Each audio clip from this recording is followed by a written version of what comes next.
डरा रहे हो? दादा हो तुम? है? नमस्कार सर। क्या है तेरा? अपने एरिया की लड़कियां एक्सपोर्ट वॉच फैक्ट्री में काम कर रही थी। हमेशा 8 बजे तक घर आ जाती थी। आज अभी तक वापस नहीं आई। फैक्ट्री में फोन करके पूछा तो वो सब चली गई ऐसा बोला। इसीलिए आपके पास कंप्लेन लिखानी है।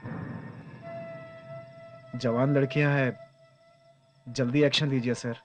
ठीक है, एक कंप्लेंट लिखवा दो, सुबह देख लूंगा। A writer sir. इनका एक कंप्लेंट लिख दो। ठीक है सर, आप यहाँ आइए। ये लीजिए।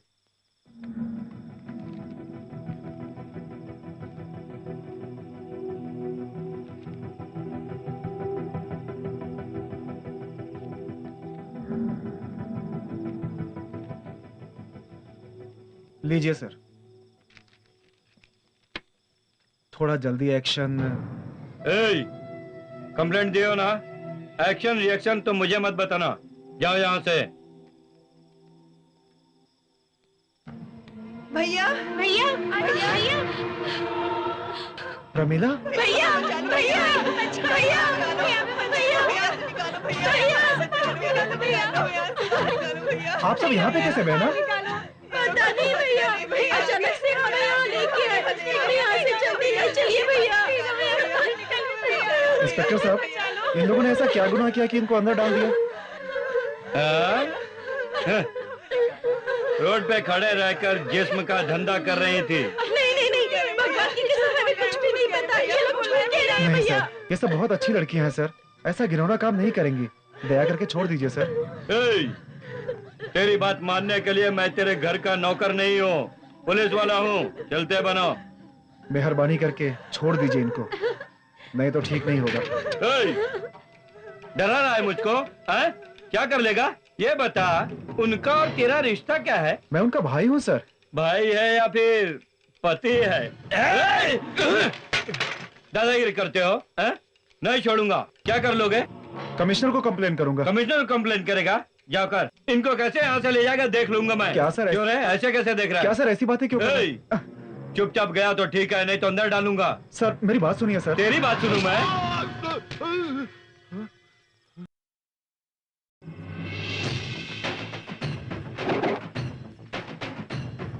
तूने किस पर हाथ उठाया जानता है तू? मैं तेरे टुकड़े टुकड़े कर दूंगा। ओए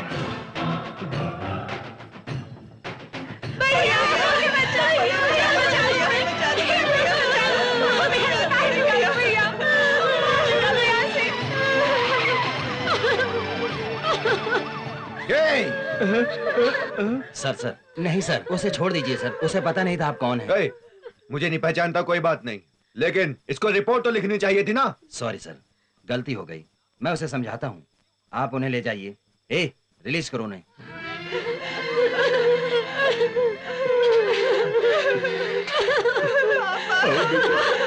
ठीक हो ना?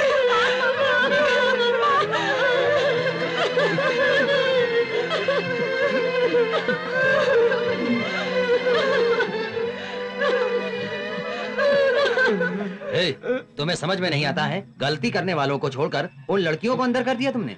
चंद सिक्कों के लिए डिपार्टमेंट का नाम मिट्टी में मिला दिया तुमने। Sorry sir.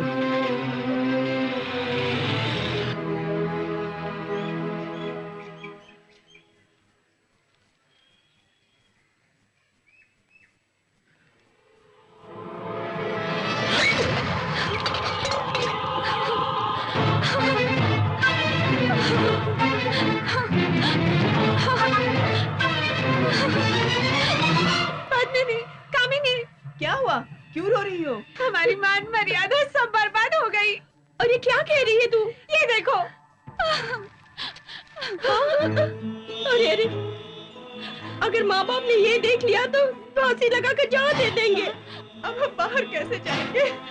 ये सब आजू बाजू वालों को पता चला तो हम मुंह कैसे दिखाएंगे?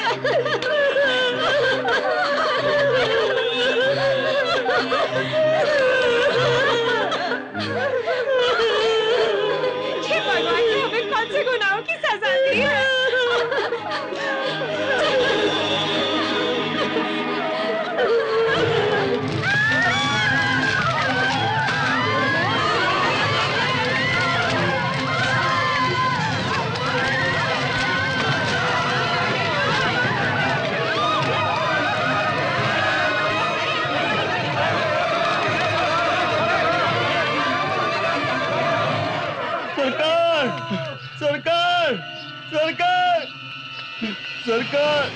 सरकार, रात में पुलिस चौकी में रही सारी लड़कियों ने आग लगा ली सरकार।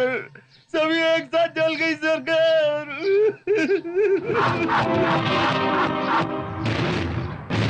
सभी एक साथ मर गई सरकार। सरकार, देखिए मेरी बेटी की लाश देखिए सरकार। सरकार, देखिए देखिए यहाँ मेरी बेटी जल के कैसे सोई हुई है। रहीम, तेरी बेटी के लिए एक लड़का देखेंगे, शादी करेंगे, शादी करेंगे उसकी ये कहते थे, और मैं किसकी शादी करूं?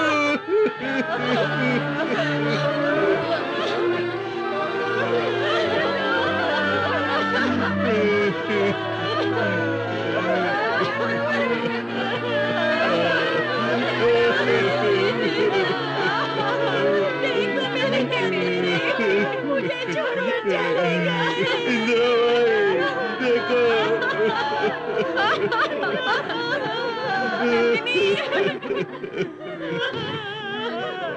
इसमें हमारी कोई गलती नहीं है सरकार। दूसरे फैक्ट्री में काम है, थोड़ी देर के लिए वहाँ जाना है ये कहकर हमें वहाँ भेजा था सरकार।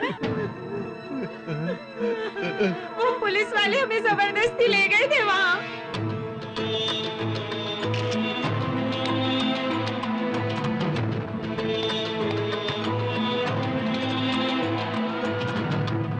इस हादसे के वो दयानंद और वो सारे पुलिस वाले जिम्मेदार हैं। दयानंद, दयानंद, दयानंद। आरोपी दयानंद आपने बिजनेस बढ़ाने के लिए और स्वार्थ साधने के लिए कानून को अपने हाथ में लेकर प्रमिला, कावेरी, नंदिनी, जमीला और रूपरेखा नाम की 5 मासूम लड़कियों पर जिस्म फरोशी का आरोप लगाकर और पुलिस वाले उन्हें गैर कानूनी तरीके से हथकड़ी लगाकर उन लड़कियों का अपमान किया। इस वजह से उन लड़कियों ने अपनी आत्महत्या कर ली। ये साबित होता है कि ये लोग कसूरवार हैं। इसलिए आईपीएस सेक्शन 304 के तहत ये अदालत मुजरिम को गुनहगार मानकर और इन सारे गुनहगारों को 10 साल की सजा सुनाती है। इस प्रकरण में भागकर गए हुए इन सारे मुजरिमों को रतन सेठ, हरीश और कैटराम नाम के गुनहगार को जल्द से जल्द बंदी बनाकर अदालत में हाजिर करना होगा। पुलिस को ये अदालत आदेश देती है।